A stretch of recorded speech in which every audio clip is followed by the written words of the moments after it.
Isang Batanggenyong walang takot. Walang inuurungan. Jake Magnus. Jake Magnus TV nga po pala, isang Batanggenyong walang kinakatakutan at walang inuurungan sa paghihimay ng mga napapanahong balita dito sa ating bayan. Basta nasa katotohanan at tama ka, handa kang ipaglaban at kakampi ng mamamayan. Jake Magnus. Bilhin nyo si PBBM, pinagsisigawan ni PBBM na dapat ipaglaban natin yung ating soberanya. Pero ang sinasabi ni Robin, parang wag na nating isipin yung teritoryo natin. Ang isipin na lang natin yung kikitain na kung saan kakarampot lang yung mapapapunta sa Pilipinas. Diba mga kababayan? Eto, i-play natin mga kababayan, eto nakita nating balita. Rosalie, ano ang binigyan diin ni PBBM sa pagunita ng Araw ng Kagitingan? Ella, ipinahayag ni Pangulong Bongbong Marcos Jr. na sa kasalukuyan na harap ang Pilipinas sa sari-saring hamon. Kabilang na ang mga banta sa sovereign rights ng bansa. Ginawa nito ang pahayag sa pagunita ng ika-82 araw ng kagitingan sa Mount Samal dito sa Pilar, Bataan. Ginugnita ang araw ng kagitingan sa pag-alaala sa Fall of Bataan noong World War II kung kailan sumuko ang mga Pilipino at Amerikanong sundalo sa mga Japanese matapos ang ilang araw na paglaban gamit ang limitadong supply ng armas at bala. Ayon sa Pangulo, bunsod ng mga hamong ito, may iba sa ating mga kababayan ang nagtamuna ng physical harm.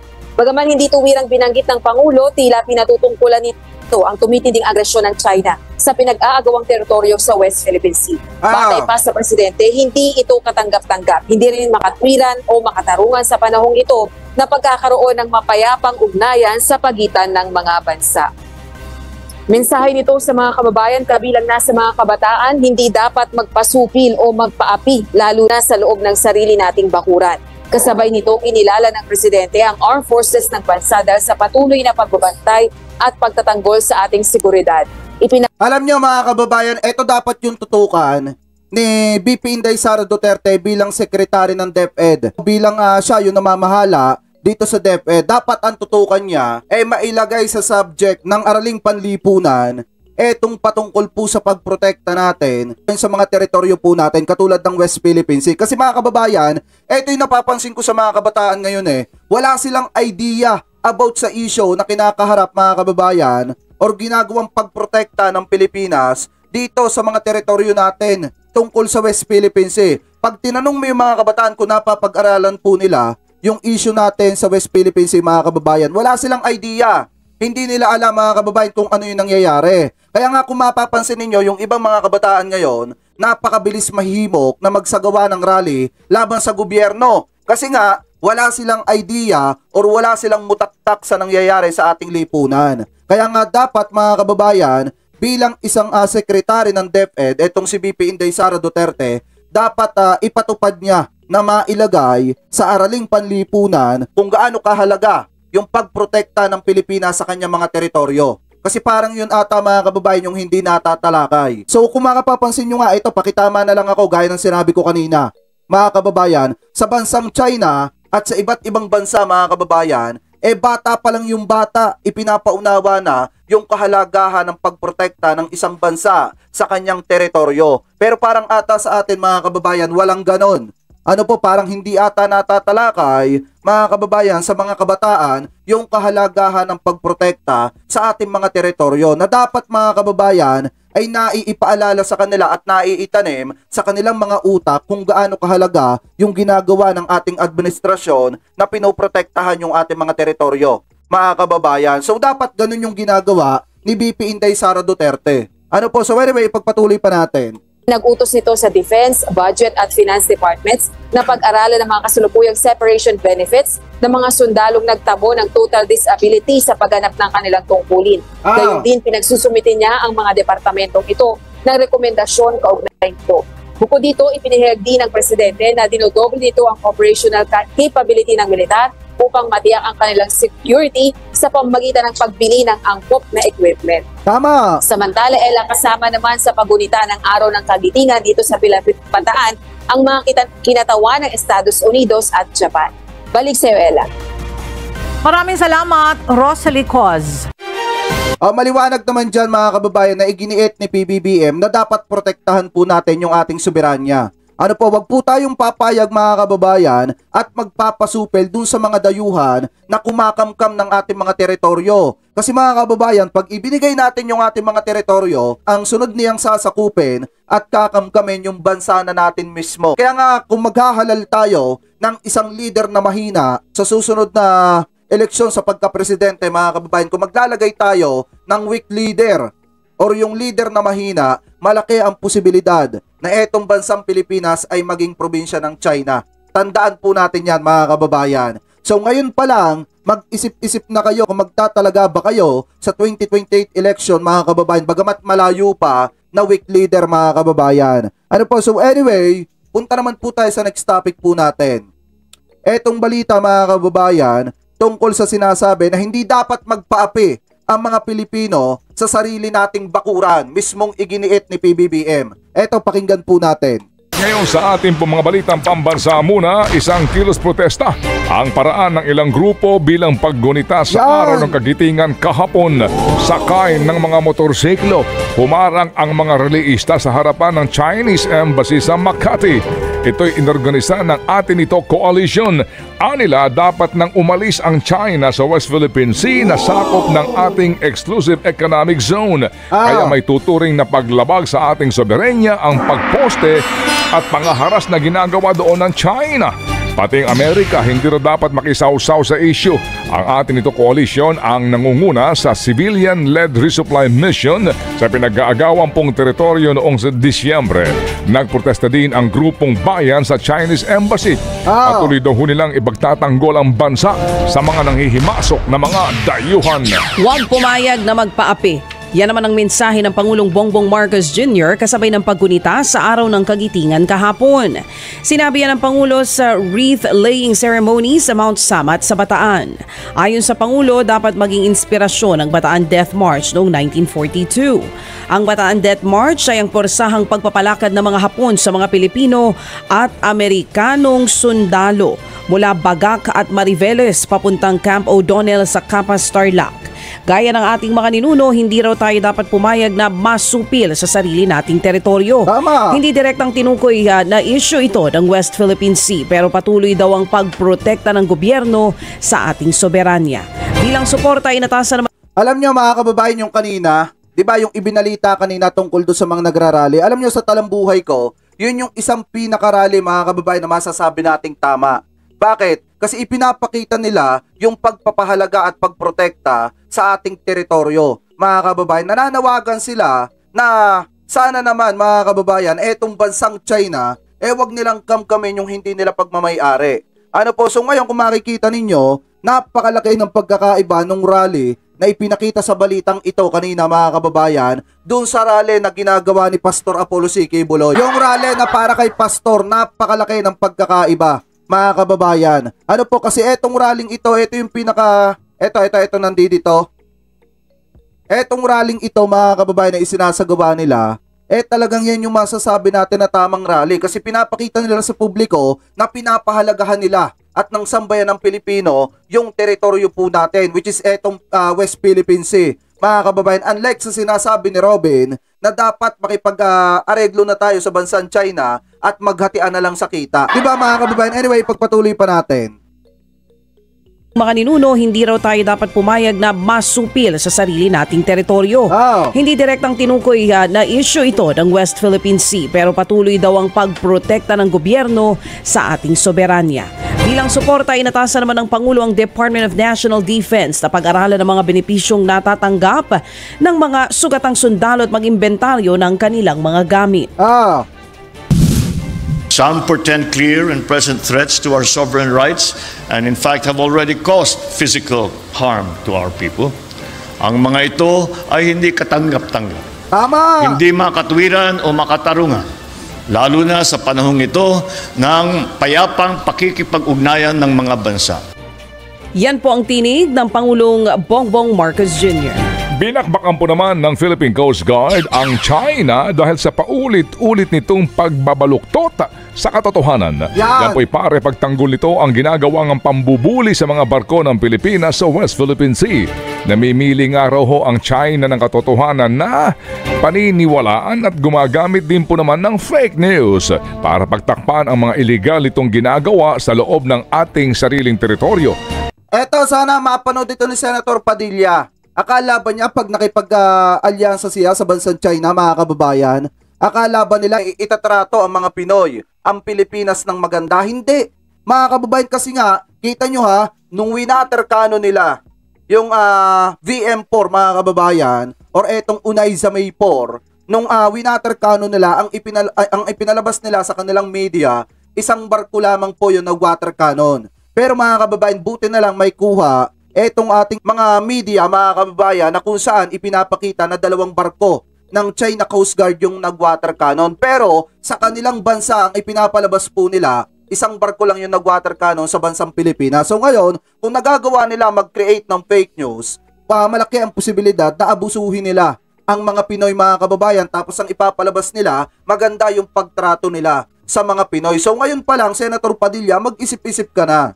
Kung sakali na maisakatuparan mo yung gusto mong mangyari na makipaghatian ng profit sa China, sa tingin mo ba hindi tayo dadayain ng China? Dapat ngayon pa lang nag-iisip ka na at wais ka mag-isip bilang isang number 1 senator. Kaya ipagpatuloy pa natin. Ito ang sinabi ng Philippine Coast Guard matapos nga tayong akusahan ng China sa kanila pong mga pahayagan na nililinlang ang ibang bansa pagdating sa totoong nangyayari sa West Philippine Sea. Inakusahan din po ng China ang Amerika at Japan na tumutulong sa Pilipinas para manipulahin ang pananaw ng ilang pang mga... Yan mga kababayan, kung makikita nyo kanina dito, isang barko lang yung ipinapakita nila na nag-water cannon. Ipagpatuloy pa natin. Tulong sa Pilipinas para manipulahin ang pananaw ng ilang pang mga bansa tungkol sa isyong ito. Ngayong araw ng Idil Fitr ang... Wait lang, ibalik natin ng konti yung ipinakita nilang video. Nangyayari sa West Philippines. Ayan o, kung makikita ninyo dito mga kababayan, isang barko lang yung ipinapakita nung Chinese media, mga kababayan, na nagwa-water cannon dito sa Unayza May 4. Pero kung makikita nyo yan doon sa tunay na video, 2 barko po yan ng China Coast Guard. Mga kababayan, ipagpatuloy pa natin. Inukusahan din po ng China ang Amerika at Japan na tumutulong sa Pilipinas para manipulahin ang pananaw ng ilang pang mga bansa tungkol sa isyong ito. So maliwanag naman dyan, mga kababayan, na iginigiit pa rin ng ating presidente na dapat hindi tayo magpasupil at magpaapi sa mga dayuhan na gustong manakop ng ating mga teritoryo. Kasi pagkatapos sakupin ng mga yan, kung sakaling sumuko tayo doon sa pananaw na kaya natin protektahan yung ating mga teritoryo, mga kababayan, kung sakaling pumayag tayo na masakop ng mga yan yung ating mga teritoryo, napakalaki pa rin ang posibilidad, mga kababayan, na kung sakasakali na maisuko natin, let's say, kasi sabi nga ni Robin Padilla, hindi natin kaya ang China, kasi nga mahaba yung PC nila. So kung sakasakali na sumuko tayo, mga kababayan, ang sunod na sasakupin ng mga yan, hindi na teritoryo ng Pinas, kung hindi ang Pinas na. Kaya yung pangarap ni Duterte na maging probinsya tayo ng China, malaki ang posibilidad na mangyari yon kung sakali na si Sara yung mapaupo, di umano, at saka itong si Robin Padilla. Anyway, punta naman po tayo dito sa next topic po natin, na kung saan, mga kababayan, eto daw pong si Senator Amy ay nanawagan, mga kababayan, na wag daw puro tapang-tapang lang ng gobyerno ang ipakita sa issue ng West Philippine Sea. So kumbaga, ang dating, mga kababayan, parang binatikos ni Senator Amy yung ginagawa ni PBBM na pagtatanggol po dito sa West Philippine Sea. So ngayon, pakinggan po natin itong sinasabi ni Senator Amy na dapat sumang-ayon na lang tayo at bumalik na lang tayo dun sa dating nakagawian na kung saan nakikipagdialogo tayo sa bansang China na ang ipinipilit, mga kababayan, ng bansang China ay tuparin natin yung ipinangako po natin. So ngayon, mga kababayan, ito tanong ko lang sa inyo sang-ayon ba kayo na dapat makipagdialogo na lamang po tayo sa bansang China at wag na natin protektahan yung ating mga teritoryo? At hayaan na lamang po natin etong bansang China sa kung ano yung gusto nilang gawin, mga kababayan, doon sa mapapag-usapan sa pakikipagdialogo po sa kanila. So ngayon, i-play po natin ito, nakita nating balita galing sa DZAR.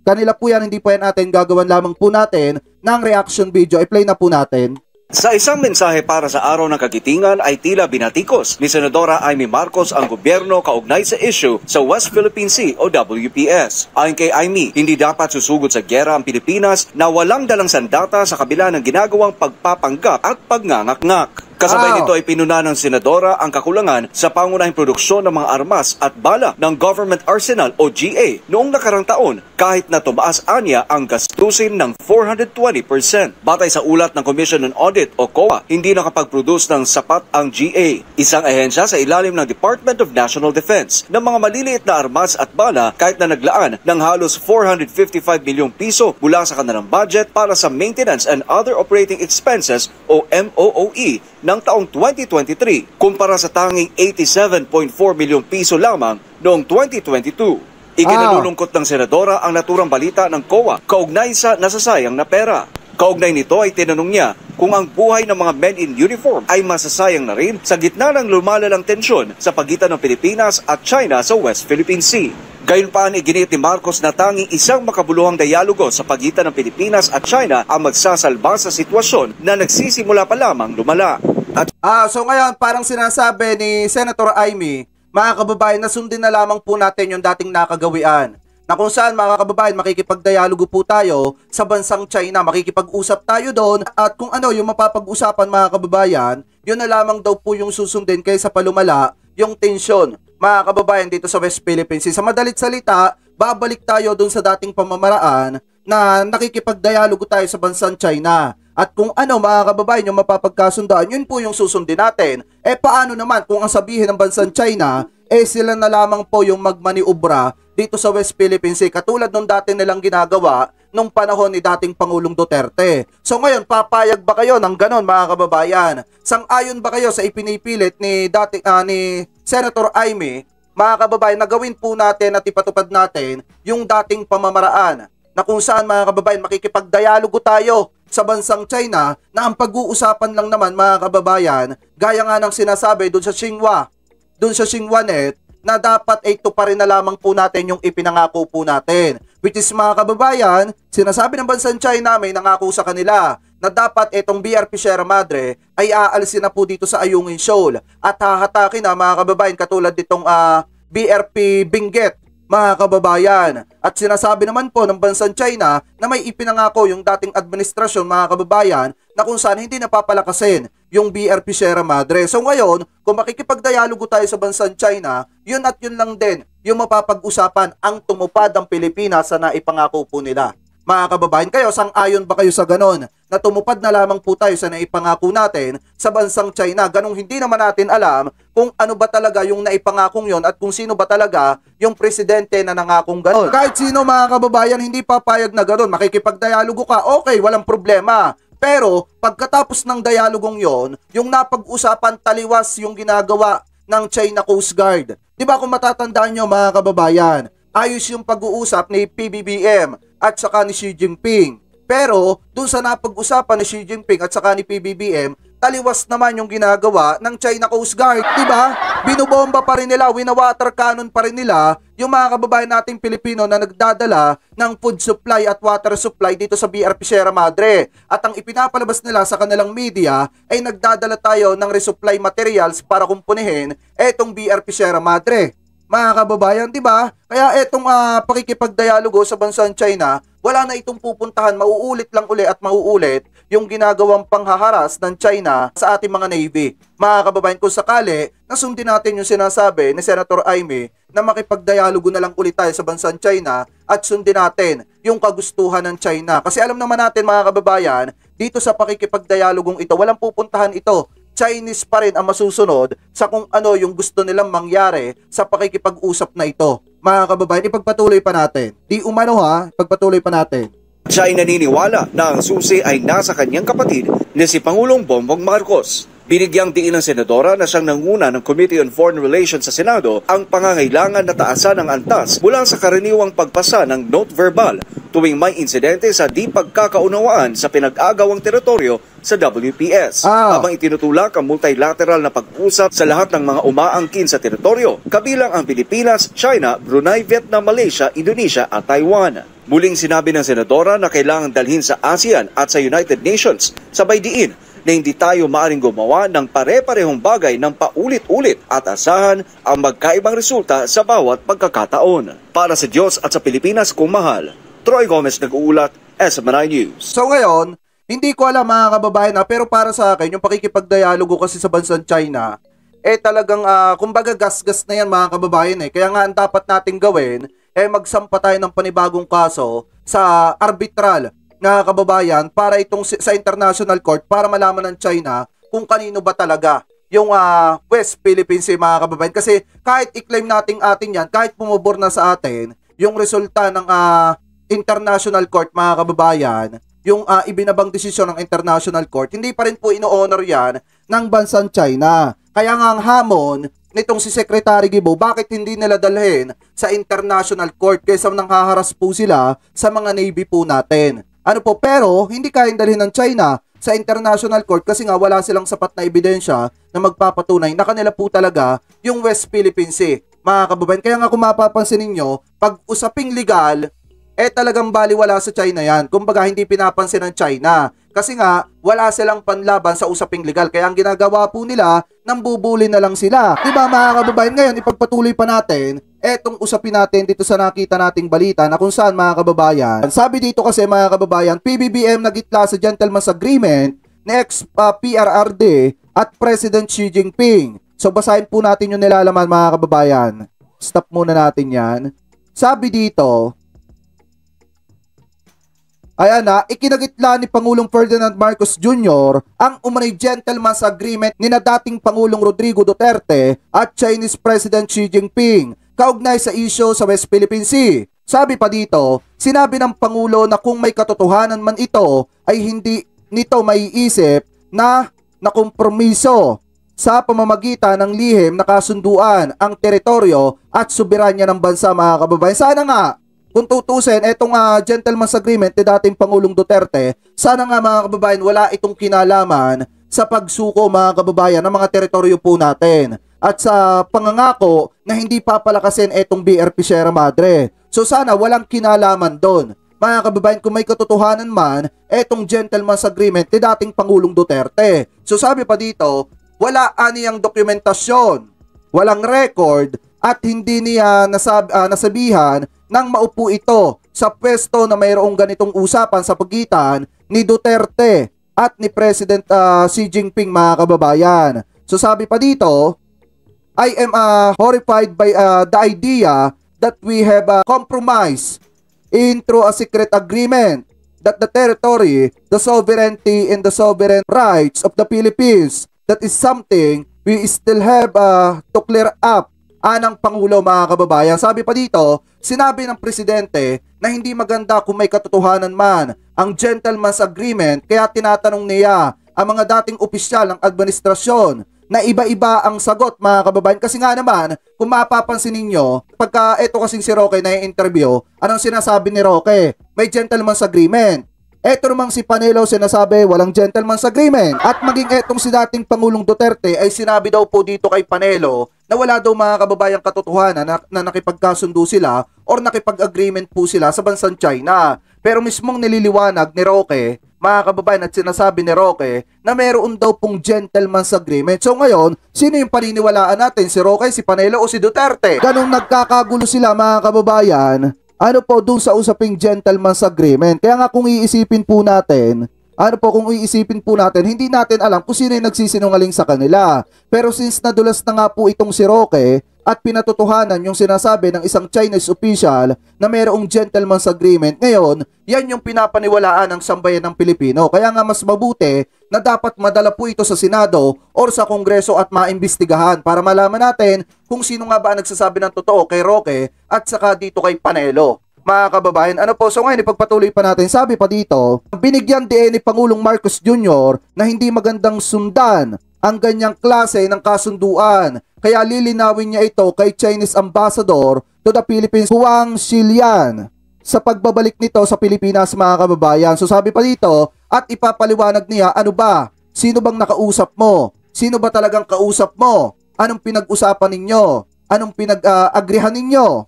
What was this an official thing or was it a personal thing? Ano ba ito? dahil wala kaming record, kahit saan ka tumingin, walang record, dagdag ng Pangulo, mga kababayan. So, ibig sabihin, ang pag-uusapan pala nitong Chinese ambassador, mga kababayan, ay hindi po tungkol dito sa pakikipagdialogo sa China. Kung hindi, mga kababayan, para liwanagin kung ano ang nilalaman ng kasunduan at kung sino ba talaga yung nakipagkasundo sa bansang China, mga kababayan, kung ito ba talagang administrasyong Duterte or itong panahon nitong si Gloria Arroyo o nitong si Gloria Macapagal Arroyo, mga kababayan, or etong si Erap. Kasi nga naman, may tinutukoy ang bansang China, mga kababayan, na may nakipagkasundo sa kanila na ipapahila etong BRP Sierra Madre. Tapos may tinutukoy sila na etong si dating Pangulong Duterte ay nakipagkasundo din sa kanila. Ganong wala namang record or verbal yung kanilang naging kasunduan. So ngayon, dapat maliwanag po yan ng ating administrasyon dito sa Chinese ambassador, mga kababayan. Kaya dapat talaga mapag-usapan po yan at mas lalong dapat na maimbestigahan po sa Senado or sa Kongreso yung gentleman's agreement ni Duterte sa bansang China. So anyway, sabi pa dito, sinabi ng presidente na nakikipag-usap sila sa mga dating opisyal na nagsilbi kay Duterte at tinatanungan tungkol sa gentleman's agreement, subalit wala niya silang nakukuhang malinaw na kasagutan. Mga kababayan, yan po yung sabi ni PBBM. So yung mga na magsasabi dyan na itong binabasa natin ay fake news, mga kababayan, at wala daw po tayong patunay, eto idiretso na po agad natin dito. Well, it turns out we don't know. It is a secret agreement. We don't know anything about it. There is no documentation. There is no record. There is no. We were not briefed when I came into office. Walang nagsabi sa amin na merong ganung usapan. So we were trying to really up to now, because from the former administration, iba-iba ang sagot eh. Sabi ng isang opisyal na dating government official under the previous administration, there's no such agreement. Sabi naman ng isa, no, there is, and we should honor it. Sabi naman ng iba, maganda yan. Sabi ng iba, hindi maganda yan. Hindi pa namin alam kung ano ba talaga yung agreement na yan. But, kung ay ang sinasabi sa agreement na yan na kailangan tayong permiso sa ibang bansa para gumalaw sa ating sariling teritoryo, ay mahirap siguro sundan yung kanyang klaseng agreement. Kaya nga, mga kababayan, sino ba naman na makikipag-agreement na kakailanganin pa natin?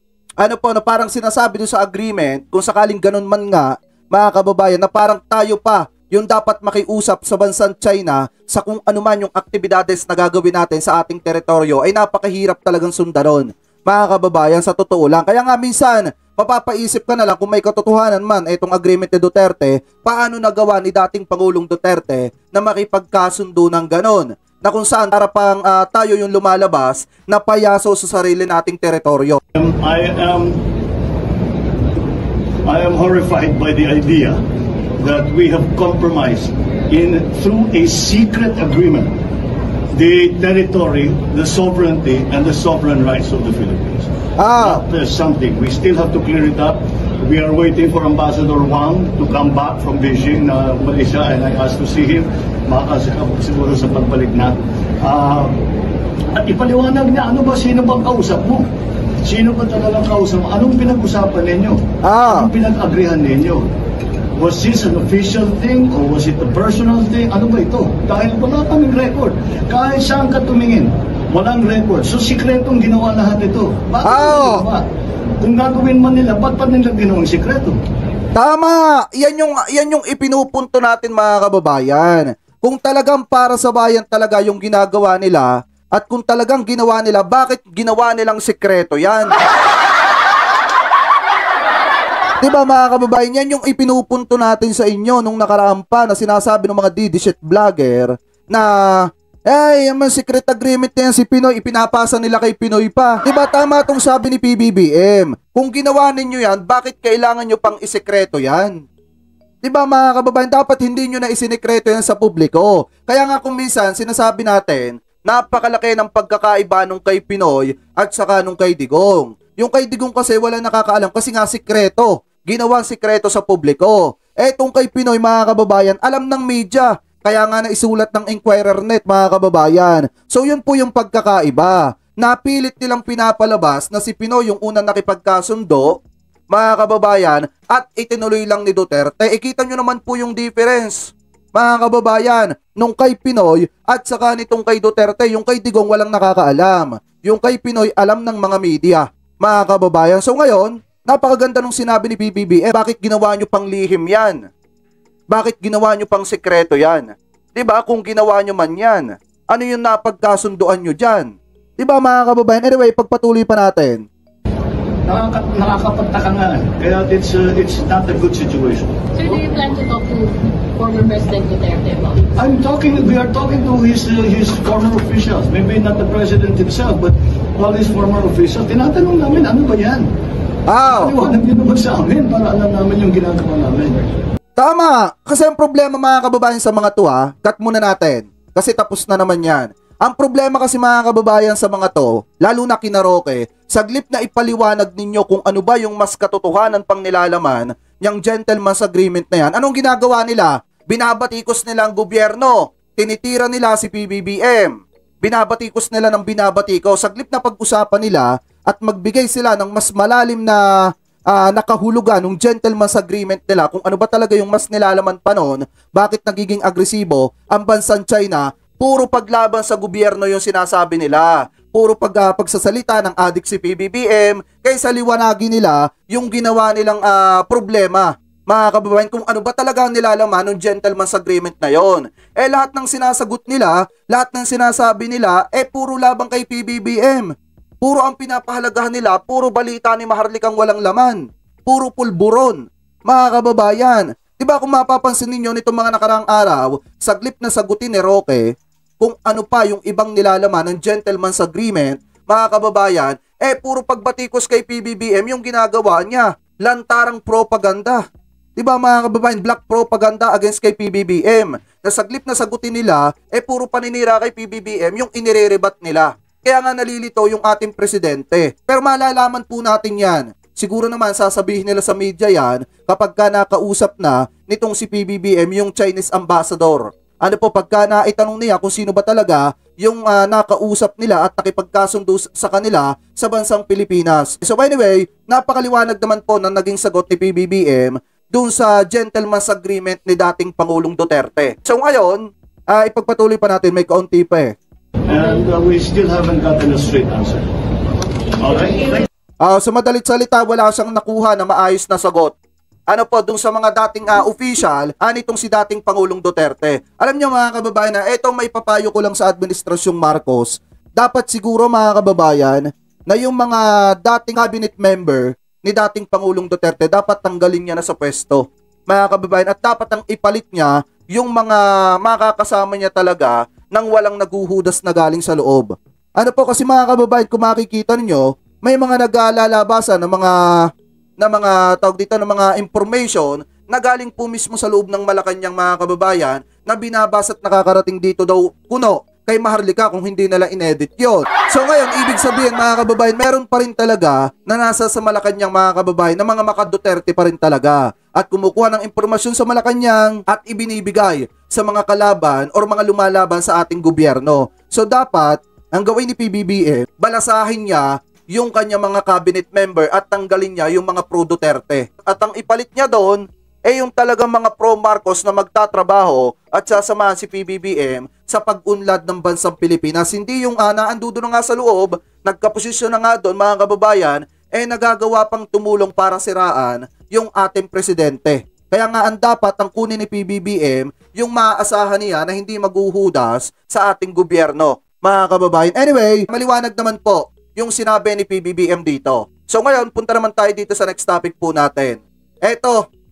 Etong galing sa DZAR mga kababayan, or galing dito sa SMNI na kung saan mismong sila po yung naglabas ng balita patungkol po sa pagdebunk ng PIDEA dito kay Maharlika.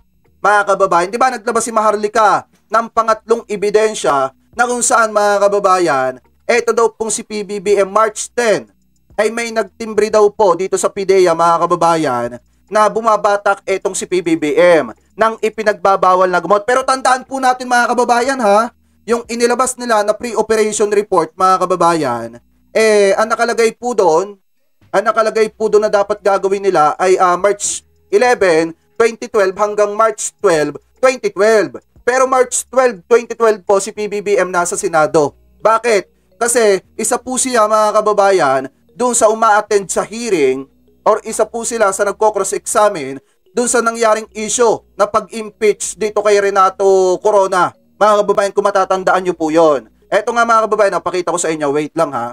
Eto ha mga kababayan. Nakita ko lang naman ito. Ipinost po itong balitang ito. Mismong hearing po ito sa Senado mga kababayan ha. March 12, 2012. Kung si PBBM sinasabi nila na dapat i-operation nila nung gabi, imposible namang makikita nilang bumabatak si PBBM ng pagpalagay natin. Sinasabi nila bumabatak si PBBM ng March 10, 2012 at bumabatak din noong March 11, 2012 mga kababayan. Ano po sa tingin nyo yung isang tao kaya? Eto si PBBM nasa Senado. Sa tingin niyo yung isang tao kaya na may hinahawakan na matinding kaso at kailangang umattend sa Senado kinabukasan, sa tingin nyo magagawa pa kayang bumatak ng March 11, 2012 mga kababayan? Ganong may hinahawakan siyang kaso at kailangan niyang umattend ng maaga sa Senado mga kababayan. At sa tingin nyo, eto kung makikita niyo nakalagay dito 12 years ago. Pero kapag ka ito ay tiningnan nyo sa inyong cellphone, makikita ninyo yung date kung kailan po ipinost ng Rappler etong bidyong ito mga kababayan. Ito po ay, ayan, kung makikita ninyo dito, wait lang, lakihan ko ha. Kung makikita ninyo dito mga kababayan, ipinost po ng Rappler ito o inilive ng Rappler mga kababayan mismong March 12, 2012. Ibig sabihin mga kababayan, nung March 12, 2012, si PBBM nasa Senado. Nag-hearing at umaattend siya dun sa hearing nitong si Renato Corona, yung pag-impeach dito kay Renato Corona. Kasi nga naman, naging matagal na usapin po ito. Inabot po ito ng day 27 mga kababayan. Hindi ko nga alam kung inabot ito ng ilang buwan, etong pag-impeach dito kay Renato Corona. Pero, kung mapapansin po ninyo, di ba dapat magsasagawa ng pre-operation report yung PIDEA ng March 11 hanggang March 12, 2012. Pero March 12, 2012 si PBBM nasa Senado mga kababayan. At siguro naman, noong March 11, 2012 si PBBM nagpapahinga at nire-review yung mga kaso nitong si Renato Corona mga kababayan. Kasi nga, a-attend siya sa Senado ng March 12, 2012. Sa tingin nyo magagawa pa ni PBBM bumatak ng ipinagbabawal na gamot? Alam naman natin, ang epekto ng droga sa isang tao mga kababayan ay tumatagal ng 8 hours to 12 hours. Mga kababayan, yan yung pagkakaalam ko base sa nabasa po natin. Anyway, ipagpatuloy pa natin. Kung makikita nyo, eto, galing sa Rappler. Hindi ko lagyan ko ng boses. Ayan o, eto ulitin ko ng konti. Ayan o, si PBBM o, yan o. March 12, 2012, si PBBM nasa Senado. Umattend ng hearing, mga kababayan, kasi nga, isa siya doon sa mga nag-hearing dito kay Renato Corona. Ayan o, yan, hinighlights ko ng blue para makita ninyo, March 12, 2012. Ayan, maliwanag mga kababayan o. Aksidente, nakita ko lang to habang naghahanap ako ng update about dun sa sinasabi nila na dapat ibabaybas nila or isusurveillance nila etong si PBBM ng March 11 hanggang March 12. Pero nakita ko si PBBM nasa Senado pala nung March 12, mga kababayan, at nag-hearing dito sa kaso ni Renato Corona. Ano po about dun sa impeachment mga kababayan. Anyway, ipinakita ko lang naman sa inyo, ayan si PBBM o.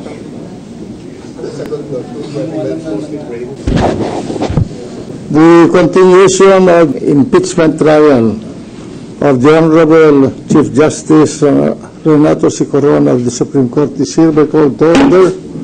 It shall be led in prayer by Senator William Defensor Santiago. O yan, maliwanag mga kababayan sinabi na about dun kay Renato Corona, impeachment mga kababayan. So ito po ay ipinost, mismong live po yan, inilive ng Rappler, March 12, 2012. Na kung saan mga kababayan, makikita nyo naman po sa unahan ng video, ayan si PBBM. Na mismo si PBBM ay nasa Senado. Mga kababayan, kaya nga nakakapagtaka kung si PBBM babatak ng March 11 ng gabi, pagpalagay natin, babatak siya ng alas 12 ng gabi, ang tama na siya mga kababayan sa isang tao, 8 hours to 12 hours, mga kababayan. Pakitama na lamang po ko yun po ay nabasa ko lang sa isang article. Ano po, base sa pagre-research po natin kagabi. So paano makaka-attend yung isang tao kung may impluwensya siya ng droga sa kanyang katawan, mga kababayan, dito sa Senado ng napakaaga? Dahil nga meron siyang matinding kaso na ina-attend, mga kababayan, which is etong pag-impeach kay Corona. Ayan, napakaliwanag naman po si PBBM nasa Senado. Anyway, pagpatuloy pa natin. Viral ngayon sa social media ang inilabas ng political vlogger na si Maharlika na larawan ng umunoy ebidensya na nagpapatunay sa lehitimong operasyon noon ng Philippine Drug Enforcement Agency or PDEA laban kay Ferdinand Bongbong Marcos Jr. Nakasaad sa inilabas na ebidensya ni Maharlika na noong March 10, 2012 ay nagkaroon ng operasyon ang PDEA sa Unit 46-C, Rizal Tower Building, Barangay Eto mga kababayan, dito rin ako natatawa. Sa tingin nyo ba mga kababayan, paano sila makakapagsagawa ng operation sa isang building na katulad nito na may mga admin sa loob? Sa tingin nyo ba papayag yung admin sa loob na basta-basta lang sila papasok doon at magsasagawa sila ng kanilang operation doon or surveillance doon? Sa tingin nyo makakapag-surveillance sila? Di ba minsan mga kababayan, bago ka makapasok sa isang building, ang dami mong pagdadaan ng security guard. Tatanungin ka pa, kung wala kang ID at hindi ka taga doon at hindi ka nakatira doon, hindi ka nila papapasukin. Kaya nga ako nagtataka dito mga kababayan, sa inilabas ni Maharlikang ito, paano sila nakapagsagawa, mga kababayan, ng isang surveillance na kung saan nakita daw nila na bumabatak itong si PBBM at saka daw itong isang artista na babae, mga kababayan, doon sa isang building, kung ganong hindi sila pwedeng basta-basta pumasok, lalo na kung wala silang coordination doon sa mismong may-ari ng building, mga kababayan. Diba, isipin yung mabuti, may mga admin, ikaw nga pumasok ka lang sa isang building, hindi ka basta makakapasok, lalo na kung hindi ka taga doon at kung wala kang ID na talagang doon ka tumutuloy, mga kababayan. Diba? Pagpatuloy pa natin. Poblasyon Makati City. Ang target, si Bongbong Marcos Jr. alias Bunget. At saka mga kababayan, etong balitang ito sablay. Wala naman nakalagay na junior Ang nakalagay dito, Bongbong Marcos lang. Wala pong junior. So ito, payo ko lang po, pakiayos po ng balita po ninyo. Kasi mga kababayan, na nakalagay dito, Bongbong Marcos, may nakalagay na at Bonget. Pero wala pong nakalagay na Marcos Jr. or Bongbong Marcos Jr. Pero ang sabi nila sa balita, ang sabi ng balita ng SMNI, meron daw nakalagay, ang target daw, Bongbong Marcos Jr. Pero wala naman nakalagay na Jr. Bongbong Marcos Jr. alias Bunget. Ang nabanggit na unit din ay pinaniniwala ang tahanan ng isang sikat na babaeng artista. Nakasulat rin dito na kaya nagkaroon ng operasyon ng PDEA ay dahil mayroong sumisinghot ng iligal na droga sa sabing lugar. Ang expose na ito ni Maharlika ay umani ng samut-saring reaksyon mula sa mga Pilipino at ilang araw nang naging usap-usapan.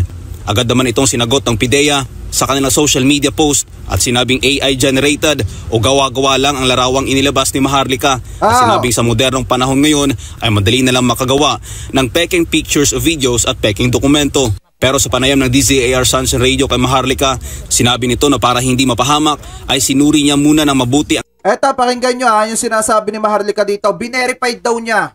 Binerified niya ng mabuti bago niya daw inilabas yung kanyang fake news, mga kababayan. Nasabing ebidensya bago niya ito isinapubliko. So itong itong tungkol sa PDEA, so nung sinend sa akin, binerify ko pa po yan. Sa dami kong puting ahas, binerify ko yan kasi baka masunog ako Baka mamaya ilabas natin, gawa-gawa lang pala. Kaya bago ko po nilalabas yung mga dokumentong ito, I know for a fact na ito ay hindi AI generated. Ito ay totoong may dokumento. Araw ng Martes, iginit muli ng PDEA na fake news ang kumakalat ngayon sa social media na naging operasyon di umano ng ahensya noong March 2012. Sa panayam ng SMNI News kay Derek Carrion, tagapagsalita ng PDEA, sinabi nito na mayroong mga importanteng detalye na wala doon sa dokumentong inilabas ni Maharlika.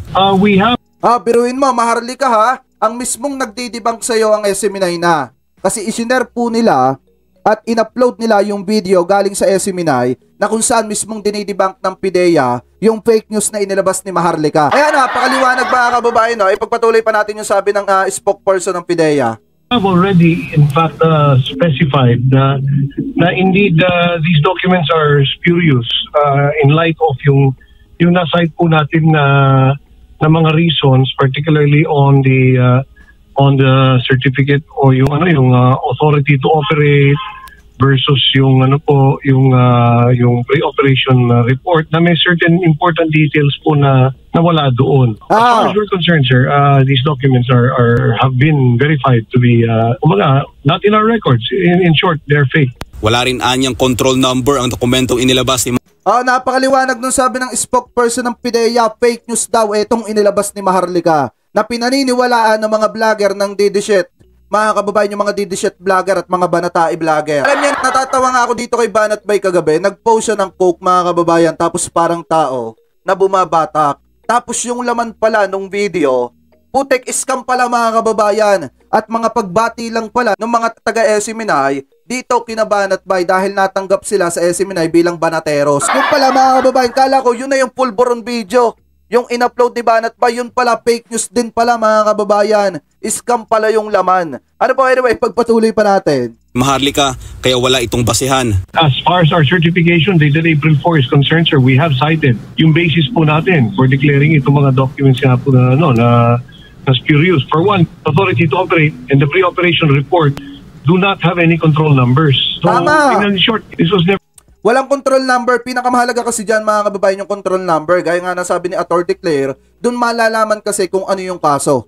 Mga kababayan, lalo na kung may control number yung inilabas ni Maharlika na pre-operation report. Kaso nga lang mga kababayan, ang problema kasi kaya fake news, walang control number. Bukod sa mali pa yung spelling ng Pilipino, mali pa yung spelling ng sasakyan, wala pa yung mga plate number mga kababayan, wala ding control number. Ano po yung kanilang pre-operation report. So ipagpatuloy pa natin. Never entered into the National Operations Center. Yung item 6 and in the authority to operate, particularly yung noted by, wala intentionally covered or redacted. So we cannot verify. And likewise, doon naman po sa item 7 and 8 ng authority to operate or coordination made by and received by, ganun. Wala rin. Hindi rin po hindi rin po natin ma-verify. Ngunit sinabi ni Maharlika na sumulat na sa tanggapan ng PIDEA ang agent na pumirma sa lehitimong operasyon at handa umano itong humarap sakali ipatawag para maimbestigahan. And also, nagsalita na... Yan ang gusto nating mangyari mga kababayan. Mas maganda nga yun ipatawag sa Senado, magpaimbestiga sa Senado, etong agent na sinasabing pumirma ng pre-operation report.